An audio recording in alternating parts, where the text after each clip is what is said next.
Yo everyone, welcome to my predictions and breakdown of the entire UFC Fight Night Moreno vs Erceg fight card. There's actually a few fights on this card that are going to be absolute bangers for sure. I can see Drew Dober vs Manuel Torres falling into that category, so definitely try not to miss this one, guys. But before I get into the breakdown of this card, I do want to go back a bit and talk a little bit about the last card, which was UFC Fight Night Edwards vs Brady. And as much as I don't want to talk about this card, since it was a very rough night for me, I do think it's important to be transparent when things don't go your way, and that way we can celebrate even harder when we crush cards in the future. Picks were rough for this event. I went 5-13 on the card overall, and no bets hit since Nathan Fletcher was robbed in his fight, Jordan Vucenic got submitted, Molly McCann had a bad performance and retired, and lastly, Sean Brady dominated Leon Edwards. I do believe, however, that Jordan Fletcher, Mick Parkin, and Jan Blachowicz really did win their fights, and I did pick them all to win,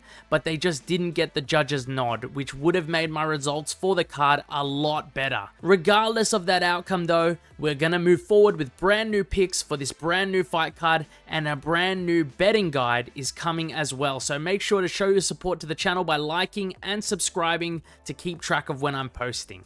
Also, I will be posting that full card betting guide video for this card later on this week, so make sure you keep an eye out for that video. I also want to talk about a new addition to the videos that I want to add, which will be the subscribers bet of the week. I want you guys to go in the comment section below and let me know what your favorite bets are for this card, and I will be taking one person's bet to add to this betting guide each week. This bet may be a specific bet I like, or even the top comment with the most likes on the video. If you think you've got a solid bet in mind, feel free to leave a comment in the comment section below, and you may see your comment and bet in the newest betting guide as an addition to the bets in the future. Finally though, let's jump into the video, guys. I'll be starting with the prelims and working my way all the way to the main event. Timestamps are in the description and the comment section below if you'd like to skip to any fight in particular. We're going to be starting with the first fight of the card, which is Jamall Emmers versus Gabriel Miranda, and what a fight to start off the card. Honestly, I'm expecting a finish here in this fight. Don't think it goes the distance at all. If anyone somehow wins a decision though, it'll most likely be Emmers, because Gabriel Miranda is 17-17 and has never won a decision. 16 subs, 1 KO, lost by decision 4 times, and KO'd 3 times in his fights. The dude pretty much has no hands in my opinion, but he is a submission specialist, so for sure, look for Gabriel Miranda to pressure early with the striking to try to secure some sort of takedown to work his grappling. I just think, however, that Jamall Emmers will most likely catch Gabriel Miranda on the feet just due to the overwhelming stand-up and striking advantage he has over Miranda. And the good thing about his style as well is that he likes to do most of his damage from the mid and long range, which gives Miranda even less of a chance to clinch up and secure a takedown that way. I will make this a quick pick, and I will be going with Jamall Emmers to win this one, most likely by round 1 KO, maybe round 2 KO. I'll be pretty annoyed if Miranda manages to get a sub on him, since I've seen Emmers fumble finishes before in the past and get subbed. But that is my pick for that fight. Moving on to Austin Hubbard versus MarQuel Mederos. Interesting fight, honestly. I do like MarQuel Mederos quite a lot in general. The dude has been looking like an absolute machine on the feet, and that KO on the Contender Series as an underdog versus Issa Isakov was absolutely beautiful. Fantastic work. He will definitely have the advantage on the feet going into this fight against Austin Hubbard. I think he will be the more dangerous and technical fighter by far, especially since I watched quite a bit of Hubbard's tape, and I remember disliking the striking because of his kicks seeming to just push him off balance a lot. He's quite stiff as a striker, but he does have good forward pressure and good cardio. He's coming off a loss to Alexander Hernandez, but I think I remember thinking he should have won that fight. I picked him in that fight as well, and it's his only real recent loss, besides his submission loss to Kurt Holobar, if I'm remembering correctly. I don't really know, guys. I'm going to make this one pretty quick and say that MarQuel Mederos, as long as he doesn't get too reckless in this fight and gas himself out, he should be able to win a comfortable decision on the feet, or even be able to finish Austin Hubbard in the early rounds by TKO. The guy is quick, he's extremely technical on the feet, he has great leg kicks as well, which should slow down the forward pressure of Hubbard, and he seems to have pretty solid takedown defense too, and his own offensive grappling game, since I've seen him shoot takedowns and clinch quite a bit, especially especially in his most recent fight with Landon Quinones. With that in mind, I believe Austin Hubbard's offensive grappling game and his wrestling shouldn't be able to work the way he wants. He shouldn't be able to take down MarQuel Mederos very easily. MarQuel Mederos is the pick. I will add him to my confident picks list as well. He should get this one done a large number of the time. Moving on to Rafa Garcia versus Vinc Pichel. And man, I'm just looking at Rafa Garcia being a minus 480 favorite right now over Vinc Pichel, and I don't really even know why that is, to be honest. Maybe it's just due to Vinc Pichel's age and how he's coming off of 2 losses in a row, but he lost to some pretty solid fighters like Mark Madsen and most recently Ismael Bonfim. And before that, he was on a win streak, beating Roosevelt Roberts, Jim Miller, and Austin Hubbard all in a row, which is pretty impressive to me, in my opinion, because those guys aren't terrible fighters. They aren't ranked fighter caliber, but they can dispatch a lot of decently ranked dudes in the division, and Vinc Pichel beat them all. Rafa Garcia is a bit stiff in the striking and tends to rely on leaping hooks a lot, and I'm not sure if that's going to work well for him in this fight, since Vinc Pichel actually was able to counter a great striker and Ismael Bonfim a little in his fight with him, although he lost that fight. And something else I don't like about Rafa Garcia is that he lost to Drakkar Klose and he had a decision win over Clay Guida, and I think if you're really a solid fighter in this day and age, you should be able to finish an old Clay Guida at this point. And I watched back that fight as well, and he took some decent combinations from Clay Guida in that fight too. And it just doesn't make sense in terms of the odds, guys. I'll say this though, Drakkar Klose fights very similarly to Vinc Pichel on the feet. A little awkward looking, but he can get the job done in that style of stand-up. And I think something that works well against Rafa Garcia on the feet is the ability to kick well, especially to the legs, and the ability to switch stances to change up what he's seeing in there. And Vinc Pichel can do both of those things. Honestly, I could very well see Vinc Pichel winning a very comfortable decision win in this fight. And I think the main way he loses this fight is by being out-grappled massively and just finished on the feet. The guy hasn't been finished on the feet ever in his career. He's only been knocked out once, and it was in 2012 by Slam KO, if I remember correctly, on the Ultimate Fighter finale. I'm going to be picking the plus 360 underdog in Vinc Pichel here. I honestly think he wins, even the slight majority of the time against Rafa Garcia. It's the first underdog of the card picked. Moving on to Lupita Godinez versus Julia Polastri. I say this a lot of the time when I'm talking about WMMA fights in general. I won't be betting on this fight outright, but I'll be looking to put this fight into a parlay most likely, and if I really do put it into a parlay, it will most likely be included as a 2.5 rounds or over, or go the distance type bet as the first leg of that parlay. To make this pick quick, this is relatively close, but I think Lupita Godinez, when she is on point and she's fully focused, should be able to beat Julia Polastri in this fight. I think she's got pretty solid takedowns and wrestling when she utilizes it, and that would do her well in this fight if she were to use it. I think she should be able to win this fight 29-28 by decision by using her wrestling to slow things down and control Julia Polastri for most of the fight. Julia Polastri is solid overall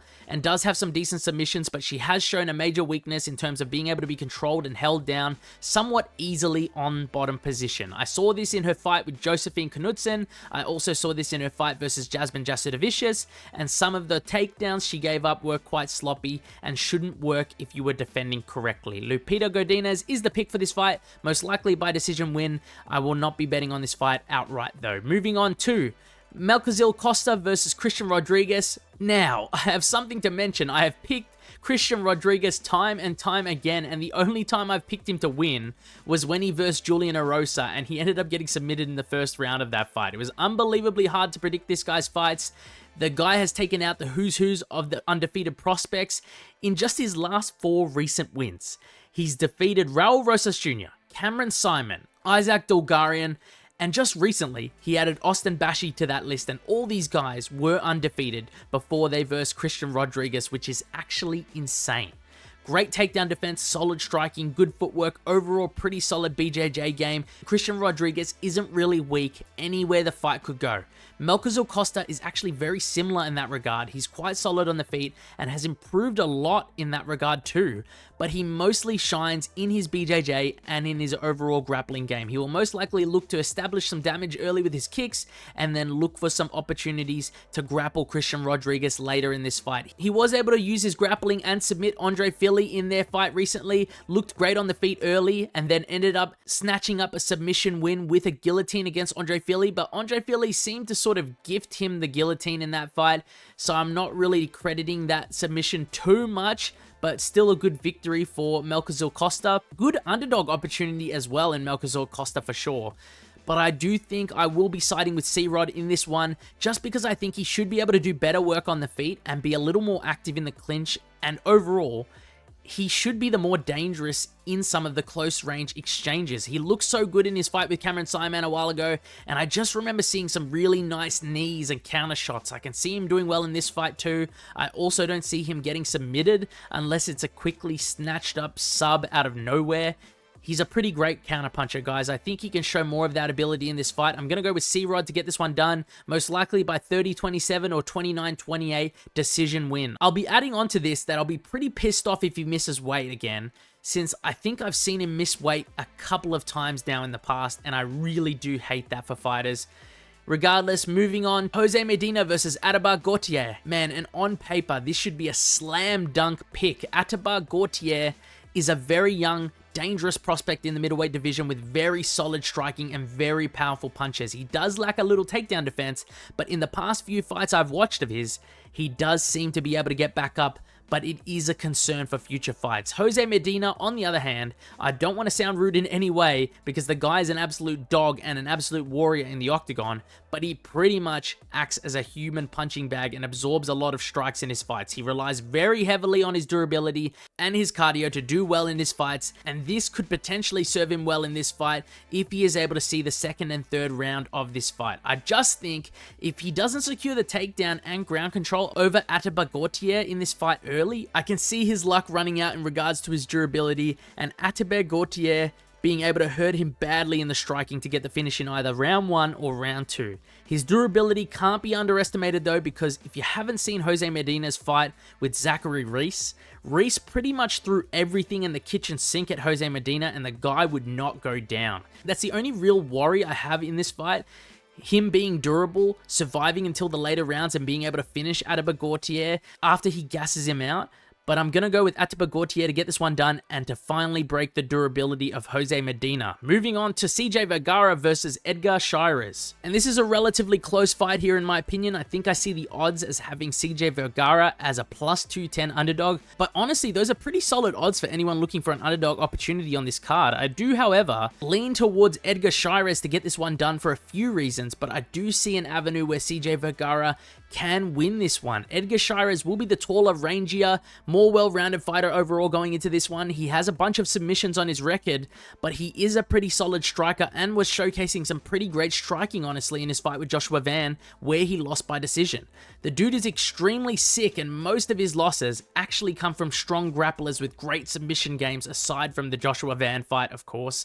CJ Vergara does not have that. He's never submitted anyone in his entire career, so look for this fight to be predominantly as a stand-up fight unless Chairez gets this one to the ground himself. I'm picking Chairez in this one. I think his kicks are extremely underrated and a very important part of his game, and he will use those to establish some early damage and distance management in this fight. I can see this fight being close-ish, but Edgar Chairez being able to do better and more damaging work overall. That's the pick, and moving on to the main card now.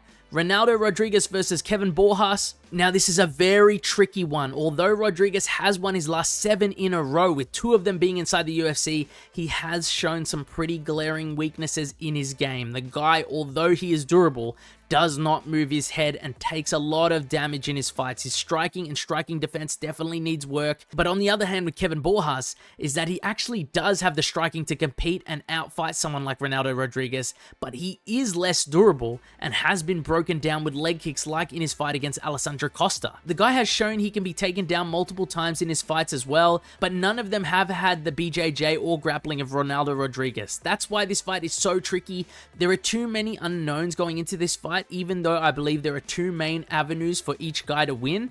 Will Borjas be able to keep this on the feet and keep outstriking Ronaldo Rodriguez, or will Ronaldo be able to take down and keep down Kevin Borjas to work his grappling advantage? This is super close. I've been leaning either way. I think I'd prefer to lean Rodriguez though, just because of the momentum he has and his overall ability to keep applying pressure and to always manage to find himself in a grappling exchange in his fights. But honestly, I might end up putting a small bet on Kevin Borjas by KO or decision if the odds get wider, just because this fight is that close and Kevin Borjas is currently the underdog. I think Ronaldo Rodriguez should be able to get this fight to the ground by applying pressure early and shooting for takedowns, but I will be worried for him if he just decides to keep this one on the feet. That's the pick. Moving on to Saimon Oliveira versus David Martinez. And alright guys, this is going to be a very quick pick, but David Martinez should win this fight a lot of the time. He has by far the better, more technical and dangerous striking out of the two. Saimon Oliveira sort of just has flashy moves and he throws a lot of spinning back fists and spinning back kicks, but his fundamentals aren't really the best, if I'm being honest. And I think David Martinez pieces him up a large majority of the time while avoiding the ground game of Saimon Oliveira to get the win by KO or decision. That's the pick. Gonna put that in my confident picks list as well. I have watched quite a bit of tape on David Martinez, and not a lot of opponents have even tried to take him to the ground or even were successful to get him down to the ground. So there is a chance there's a massive weakness that hasn't been exploited yet, but you feel like something like that would have been weeded out a little bit by this time already. Coming into the UFC as well from the Contender Series, that's what I believe. That's the pick for this fight. Moving on to Raul Rosas Jr. versus Vinc Morales. Great fight and tough fight for both guys. I think I'm going to make a quick pick for this fight, and I might actually give a potential spoiler for the betting guide in this pick to whoever's listening. But I think I am going to be picking Raul Rosas Jr. to get this one done, most likely by decision win.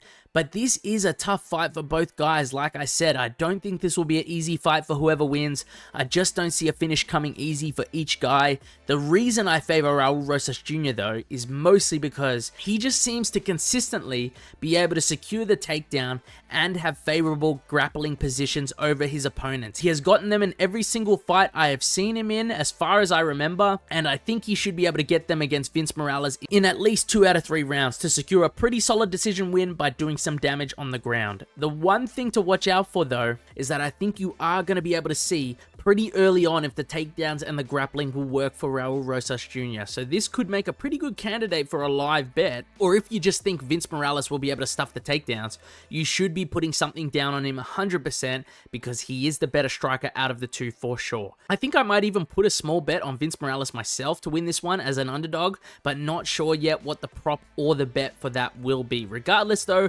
Raul Rosas Jr. is the pick, most likely by decision win, maybe even a submission win. Moving on to Joe Pyfer versus Kelvin Gastelum, and I'm going to make a flat out statement here. I wouldn't normally say this with a fight pick, and it's not because I personally think Gastelum is bad, it's just in terms of what I think of Pyfer as a whole and in regards to his individual skills and attributes. So the statement I'm going to say is, if Pyfer cannot beat Kelvin Gastelum in this fight, he is bad.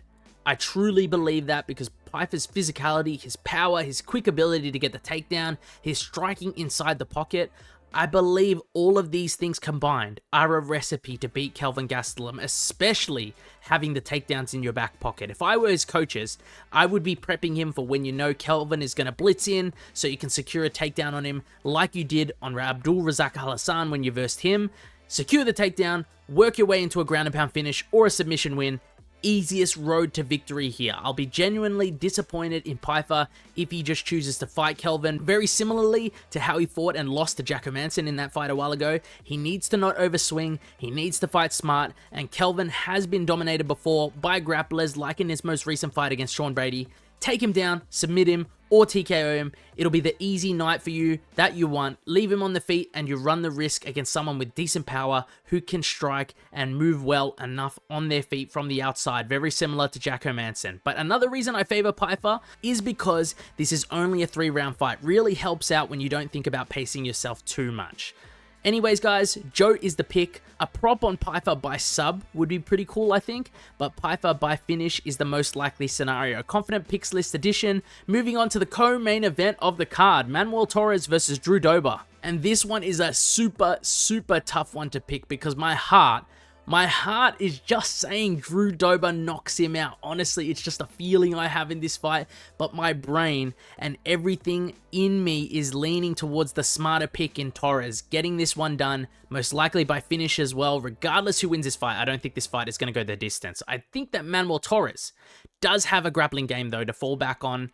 He's got that in his arsenal, and if he hurts Dober on the feet and he goes to the ground with him, or he decides to shoot on him and take him down to the ground, Dober has a really hard time against grapplers, and it's very apparent that he has trouble getting back up to his feet when he's on his back on bottom position. His initial takedown defense is actually okay, but once he's down, he struggles to get back up. Manuel Torres is the pick here, but I am happy with the odds since they are pick'em odds, because this fight could truly go either way. I really am just favoring the guy who has more ways to win this fight consistently and overall has more strengths in his game. I also thought I would mention that Torres also has the height and reach advantage going into this fight too, which is just a bonus for him as well. Torres is the pick. And now we move on to the main event of the evening, Brandon Moreno versus Steve Erceg. Now, before we get into this specific breakdown, I want to mention one thing. In one of the first videos I ever made on this channel, it might have actually been my first ever video made, but in that video, I actually stated that I thought Erceg would have been the champion of the division in the year 2024 if he was getting the title shot versus Pantoja, since it was around that time where that fight ended up getting scheduled. And that video was about who I saw being the champion by the end of the year in every single division. Don't go and watch that video, guys. It's my first ever video I made. It's got terrible audio on that video. I'm glad I improved the audio for future videos. But the reason I'm bringing this up is because I have been holding Erceg in a very high regard for a while now. I picked him to beat Pantoja in their fight. I actually thought on rewatch that he might have done enough on damage to get that fight on the scorecards as well. And it was very sad for me to watch him go from almost becoming the champion to getting finished by Kai Kara-France in the first round in his last fight. But even with all this explanation and random Erceg bias, it really is hard to see him beating someone like Brandon Moreno unless he just has a standout out of this world striking performance. Brandon Moreno has proven how good of a striker he is at this point in his career. He's beaten Figueiredo and Kai Kara-France twice each. He's also showcased he's not easy to dominate in the grappling. He's very similar to Brandon Royval in that aspect as well. The guy is very well rounded. He's coming off a dominant performance against a tough opponent in Amir Albazi. I think a lot of Erceg's past wins have been against guys with a more boxing-heavy approach to fighting him, and although Moreno does rely on his hands in fights a lot, he has a very mean left kick to the legs, to the body, to the head. Was able to finish Kai Kara-France to the body with that kick not long ago. He's also not afraid to mix in the grappling and try to get clinch elbows if he feels like it, which I like a lot as well. I do think Erceg might have the advantage in the pure wrestling department though, but as an overall grappler, it might be leaning towards Moreno taking the BJJ advantage in my opinion. My only major worry for Moreno in this fight would be if he sticks to pure boxing, lacks output like in his loss to Brandon Royval, and leaves himself in the mid-range too long without throwing kicks or jabs enough. He also needs to be quite defensively sound, especially from the left side since Erceg is sneakily powerful with his strikes and has a great left hook. If Moreno does all of these things poorly and leaves himself open in this fight, this could give Erceg a major leg up in this fight because I do think that Steve Erceg might be one of the best pure boxers in the division and overall would allow him the room to catch Moreno and piece him up in this fight. As long as Moreno is there to scrap, is gritty, puts up a very high pace in the grappling and the striking like he normally does, I think he can get this one done, most likely by decision win. Brandon Moreno will be the pick here, but Erceg is very dangerous and a pretty decent underdog opportunity, so I wouldn't fault people for picking Erceg going into this one. I've done it in the past, guys, myself. But anyways, that's it for my main event pick, and that's it for my full card predictions and breakdown for UFC Fight Night Moreno vs Erceg. If you guys have any thoughts or any questions for me regarding the card, feel free to leave a comment, and I'll do my best to respond to every single comment left in the comment section below. Thanks for watching, guys, and see you guys next time.